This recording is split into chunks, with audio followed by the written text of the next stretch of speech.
Selamat pagi anak-anakku sekalian, apa kabar? Mudah-mudahan kalian semua dalam keadaan sehat walafiat. Pada kesempatan kali ini kita akan membahas dalam pelajaran mata pelajaran PKN atau pelajaran kenegaraan.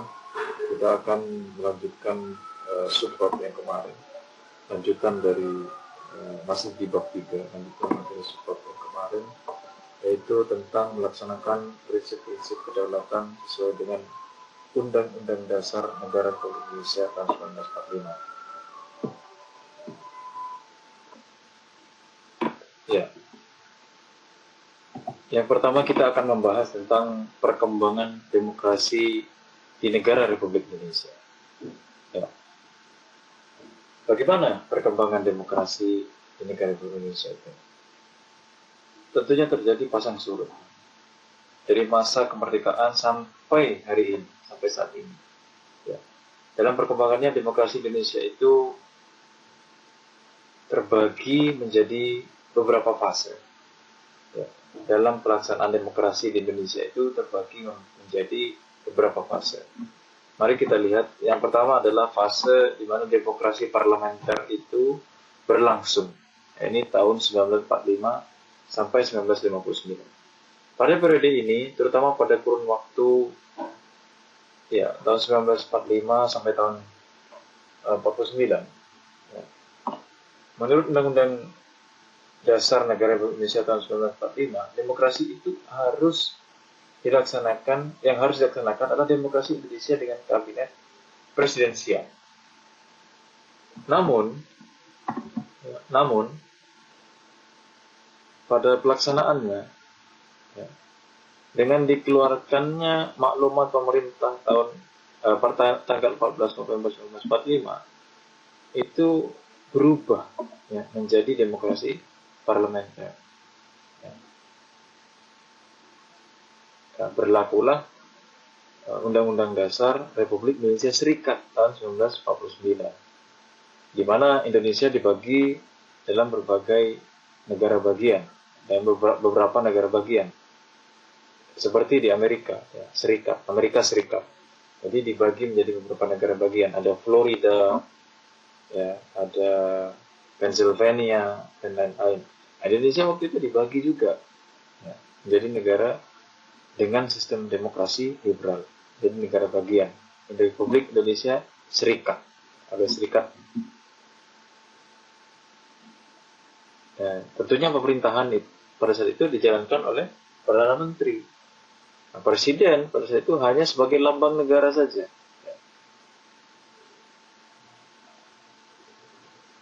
Lalu pada umumnya rakyat itu menolak RIS, Republik Indonesia Serikat. Jadi pada tanggal 17 Agustus 1950, Presiden Soekarno menyatakan kembali kepada bentuk negara kesatuan dengan Undang-Undang Dasar UUDS 1950, Undang-Undang Dasar sementara.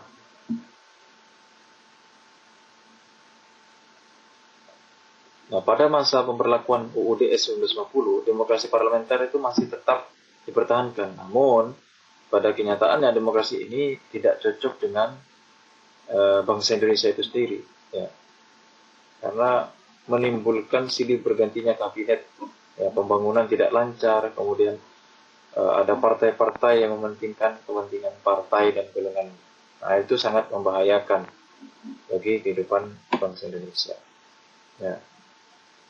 Lalu setelah itu kita lanjut. Yang kedua adalah demokrasi terpimpin, tahun 1959 sampai 1966. Periode ini sering juga disebut dengan Orde Lama. Jadi kalau tahun 45 itu belum Orde Lama. Orde Lama itu baru dimulai tahun 1959.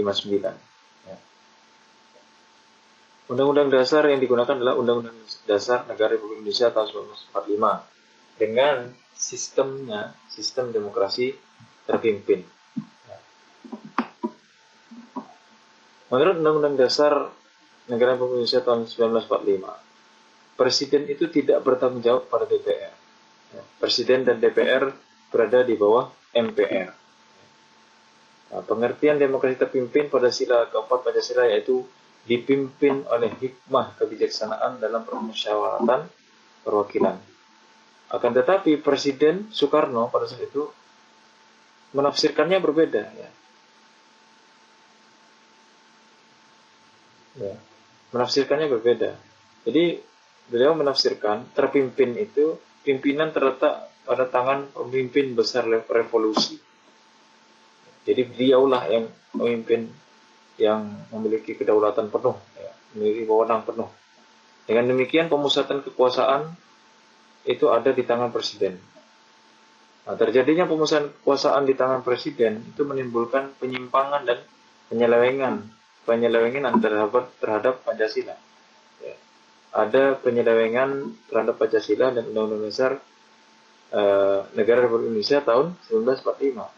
Nah, sehingga puncaknya terjadilah perebutan kekuasaan oleh PKI.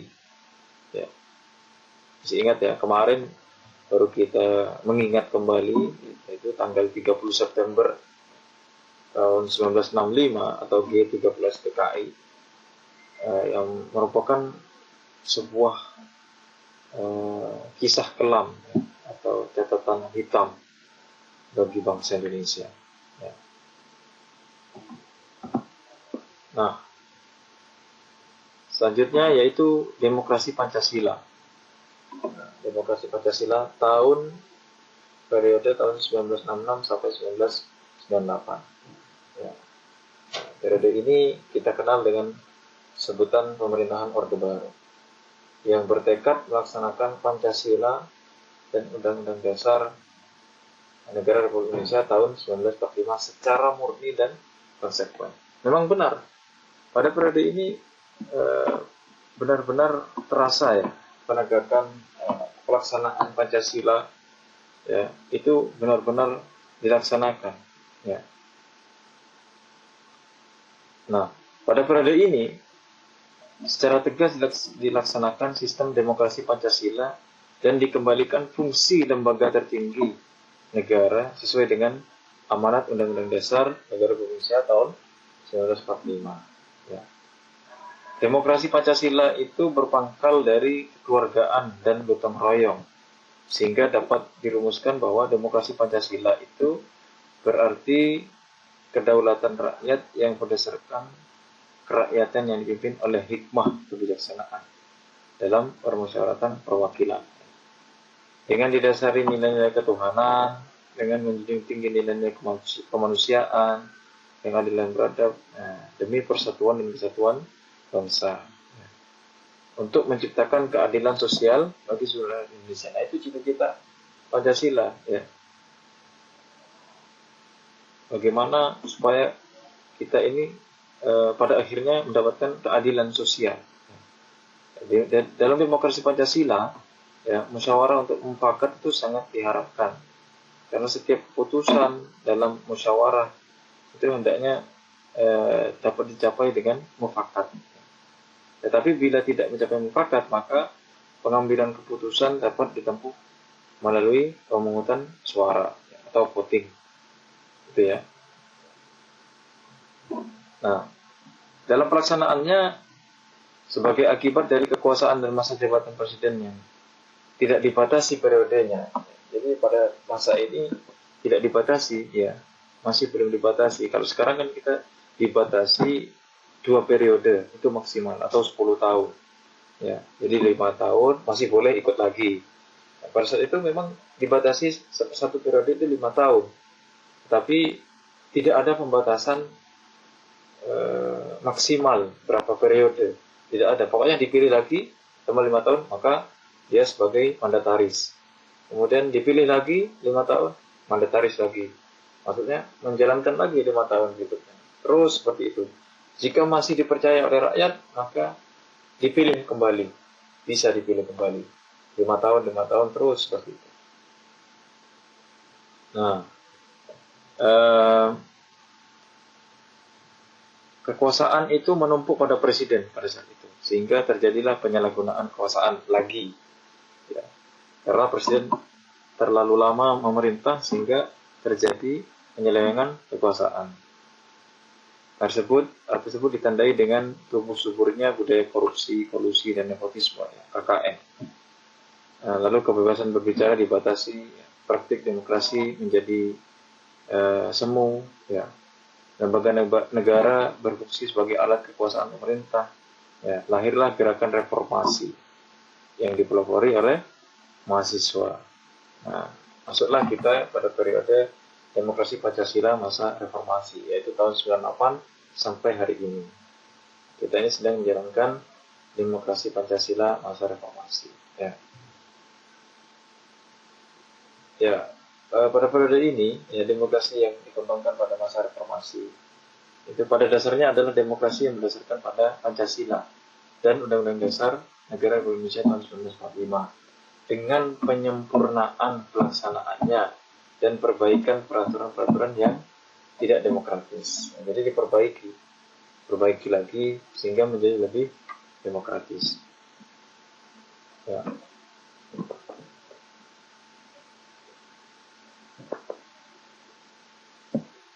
Bagaimana pelaksanaannya? Yaitu, nah, dengan meningkatkan peran lembaga-lembaga negara, ya, dengan menegaskan fungsi, wewenang, dan tanggung jawab yang mengacu pada prinsip pemisahan kekuasaan dan tata hubungan yang jelas antara lembaga-lembaga eksekutif, legislatif, dan yudikatif. Jadi demokrasi Pancasila saat ini telah dimulai dengan terbentuknya DPR MPR hasil pemilu 1999 yang memilih presiden dan wakil presiden, ya, serta terbentuknya lembaga-lembaga tinggi yang lain. Nah, seperti itu. Perkembangan sistem pemerintahan di negara Indonesia itu ada 3, yaitu sistem parlementer, ya, sistem semi parlementer, dan sistem presidensial. Nah, inilah lembaga-lembaga negara. Nah, lembaga-lembaga negara di sini, ya, berdasarkan Undang-Undang Dasar 45 itu ada BPK, ada presiden, ada DPR, MPR, DPD, ya. Kemudian ada MA, ada MK. Nah, ini adalah garis-garis koordinasi, ya, antar lembaga negara. Ya. Jadi ada BPK, kemudian ada juga KPU. Ya, kita bisa lihat siapa bertanggung jawab kepada siapa. Ya, lalu bagaimana hubungan antar lembaga itu, ya, lembaga kepresidenan dengan DPR, dengan MPR, dengan DPD, ya, dengan Mahkamah Agung, dengan MK, kemudian dengan Komisi Yudisial, itu ada garis koordinasinya. Ya. Jadi presiden di sini satu garis dengan DPR, MPR, dan DPD. Maksudnya sejajar, ya, lembaga negara ini. Nah, di bawah presiden itu ada Kementerian Negara, ya, ada Dewan Pertimbangan, ada TNI Polri. Ya. Walaupun TNI Polri juga selain bertanggung jawab pada presiden, dia juga satu garis koordinasi dengan DPR, MPR, dan DPD.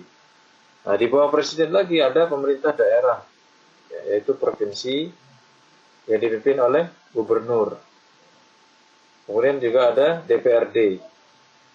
Nah, di bawah pemerintah provinsi itu ada pemerintah daerah, yaitu kabupaten kota, yang dipimpin oleh bupati atau wali kota. Kemudian ada juga DPRD. Ya. Mereka saling berkoordinasi. Kemudian yang memiliki lembaga turunan berikutnya adalah Mahkamah Agung dan Mahkamah Konstitusi. Ya, di bawah mereka ada lingkungan peradilan umum. Ada juga lingkungan peradilan keagamaan. Kemudian peradilan militer. Ada peradilan tata usaha negara. Ya. Silakan kalian baca kembali bagaimana garis koordinasi antar lembaga-lembaga itu. Ya.